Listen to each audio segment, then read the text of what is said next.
So how many people listen to this Yanni Laurel thing online? I You did, right?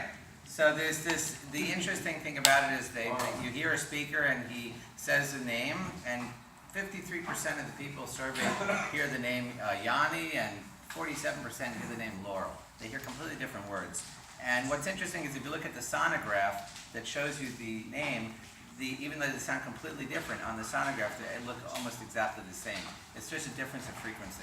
And the thing that's interesting is it means that it probably explains a lot of marital issues where you say one thing to your wife and she hears something completely different. And that may work with friendships and all sorts of relationships. And the issue is words really matter, not just in terms of what you say, but also in how they're written. So when we look at this week's Parsha, the very beginning of the Parsha, and we just had the royal wedding. The Jewish version of the royal wedding was the celebration of the Mishkan of 12 days.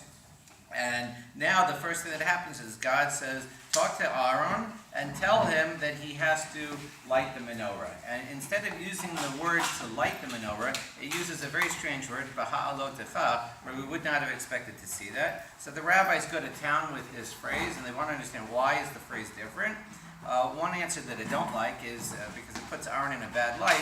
Aaron was not invited to the party last week in terms of giving gifts for the Mishkan. So the rabbis say that Hashem gave him the menorah because it should make up for the fact he wasn't invited to the party. That's a really weak response because it puts Aaron in a not favorable light.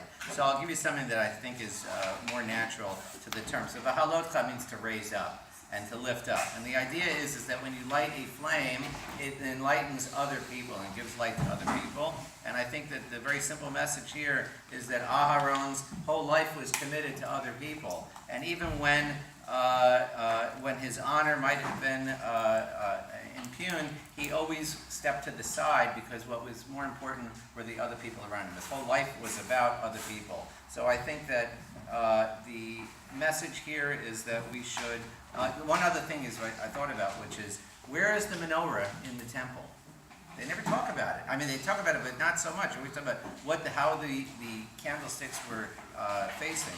But the menorah was in the north side of the temple. And remember that in that world, God was kind of a new concept. They looked to the North Star as a God. They looked to other things in the pagan world. And I think that it was put in the north side of the temple as a way to replace the vision of looking to the North Star for navigation, if you will. That's my own little chop. But anyway, the idea is the symbolism of the light is we just had 12 days of real physical stuff with the Mishkan. All the animals being sacrificed and all the vestments and everything being all exotic and all gashmit, if you will. And the idea of the menorah is it's essentially a spiritual thing.